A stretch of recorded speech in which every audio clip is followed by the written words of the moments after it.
Lula apanha todo dia há 14 meses. Cuidado, gente, com a teocracia da pistola. Vamos entender aqui direitinho para ficar todo mundo por dentro de tudo.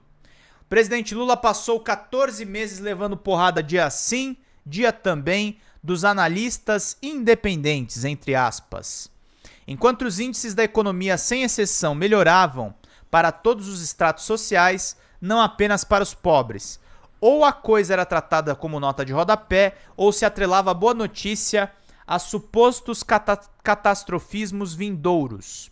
A popularidade do governo e de Lula tiveram uma queda significativa e, finalmente, os mesmos independentes reconhecem que quase tudo melhorou. Esse ou aquele dados das contas públicas tiveram uma pequena e inescapável deteriorização, mas não é sentida no bolso. É claro que, sem correção, a conta chega um dia, mas ela está em curso e uma coisa é certa: não se explica o mau humor em razão de uma piora da economia que não houve. Ao contrário, a renda do trabalho no ano passado teve o maior salto desde o Plano Real. Então, por que houve essa queda na popularidade? Ora, concluam os valentes, por culpa de Lula.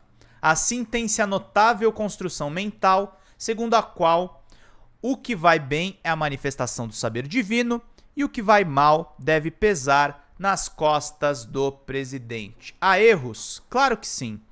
Mas o espancamento faz sentido entre os espertos aos nostálgicos daquele fascismo nosso de cada dia.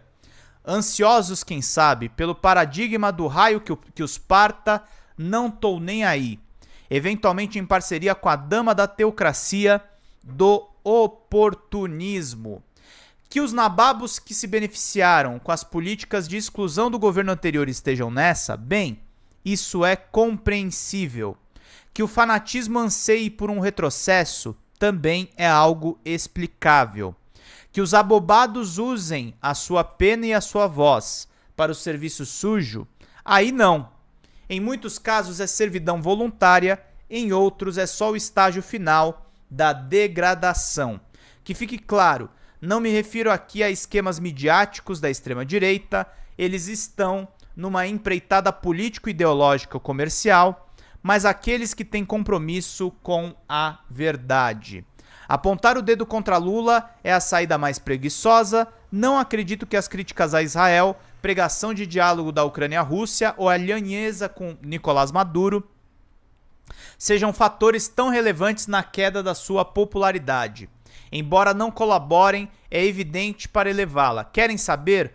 Penso que o fenômeno é muito mais perigoso e complexo do que imaginam os que batem no líder petista por profissão. Alguns sabem muito bem o que fazem, insisto, e eles estão trabalhando, entre aspas. Mas aos que flertam com a fascistização do país, sem se dar muita conta, os inocentes úteis de sempre, frequentemente inúteis na defesa da democracia. O governo se comunica mal? O governo se comunica mal e ainda não entendeu direito o ambiente das redes? Eu acho que sim. E o próprio Lula, um formidável comunicador no contato direto, tem alguma dificuldade em entender a natureza desse jogo, que não é fácil para ninguém. Não gosto da palavra polarização, porque ela traz necessariamente uma carga ideológica. O mito ocupa uma ponta do debate, a ponta da extrema-direita, mas Lula não está na extrema-esquerda.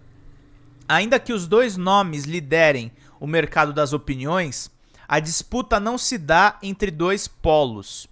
Essa observação é fundamental para que não se caia na tentação de considerar ou que um legitima o outro e são, pois, opostos que se combinam, ou que um evidencia o quão legítimo dado um determinado padrão, qual é o outro. E que padrão é esse? Pergunta o Reinaldo. O da democracia e o do Estado de Direito. Lula é um legalista. Bolsonaro é um golpista. Lula é um legalista. Bolsonaro, queridos e queridas, ele é um golpista. Tratá-los como duelistas que se abraçam e se alimentam do confronto é um dos erros que cometem os que se querem centristas, armando para si mesmos a tal armadilha do nem-nem de que já tratei tantas e tantas vezes. Insisto, o governo ainda se comunica mal, mas não me peçam uma fórmula, porque eu também não a conheço. Democracias de todo o mundo estão ocupadas em enfrentar as bolhas de desinformação, hábil e profissionalmente alimentadas por extremistas de direita. E notem, nem se trata de saber se as pessoas acreditam nessa ou naquela mentira. Talvez desconfiem de muitas das bobagens que os algoritmos lhes oferecem. O problema está no fato de que se tornaram presas da bolha, sem acesso à contestação, ao confronto das ideias e à diversidade. De volta à popularidade um pouquinho dos Estados Unidos. Os institutos Quest, Atlas Intel e IPEC apontam a queda na popularidade de Lula e do governo. Nesta segunda noite, a Folha de São Paulo divulgou números do Datafolha, apontando a mesma ocorrência na cidade de São Paulo. Em agosto, 45% diziam ser o governo ótimo ou bom, agora 38%. Consideravam-no irregular, 29%, oscilou para 28% e subiu de 25% para 34% os que veem como ruim ou péssimo. Uma pista: entre os evangélicos, que representam 1/4 da amostra, o índice negativo subiu 12 pontos em 6 meses, para 49%. E o positivo caiu 16 pontos. Registre-se de novo: não há índice econômico no que respeita à vida das pessoas que tenha melhorado nesse mesmo período. Antes que eu avance, é preciso ir um pouquinho ali nos Estados Unidos. No retrato de agora, não há muitas razões para acreditar na reeleição de Joe Biden, embora ele faça um bom governo. Trump, o golpista, ia se fortalecendo à medida que os processos iam se amontoando, assim como foi conquistando espaço em 2016, na proporção em que colecionava absurdos.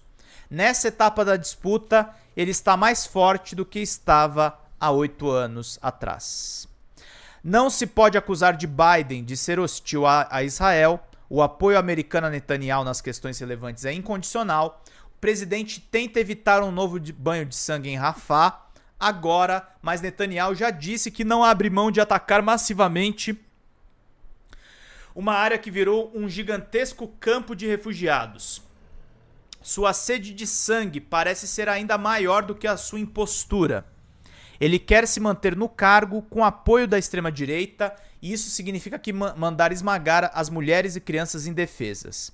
É Biden quem acusa Trump de não dar bola para a Ucrânia e de preparar uma espécie de rendição a Putin caso chegue à presidência. No discurso sobre o Estado da União, o democrata disse que o republicano está se curvando diante de um líder russo, o que classificou como ultrajante, perigoso e inaceitável. Esfregou ainda na cara do adversário dados muito eloquentes sobre a economia e o confrontou naquela que é a peça de resistência do discurso do oponente, a questão da imigração. E não se enganem, Biden está muito longe de governar com fronteiras abertas. É uma mentira. Lula está distante ainda de uma nova disputa, mas é evidente que ele e o presidente dos Estados Unidos enfrentam hoje máquinas de desinformação, que remetem a um universo de crença e de valores, que não se deixa mudar ou se convencer pela evidência dos fatos. Entendo que, também aqui no Brasil, por ora ao menos, não se trata do governo ser eficaz ou de não ser eficaz, de ser simpático ou não ao governo de Israel, de apoiar ou não a Ucrânia na guerra contra a Rússia. Outra guerra nesse particular parece mais relevante. Querido,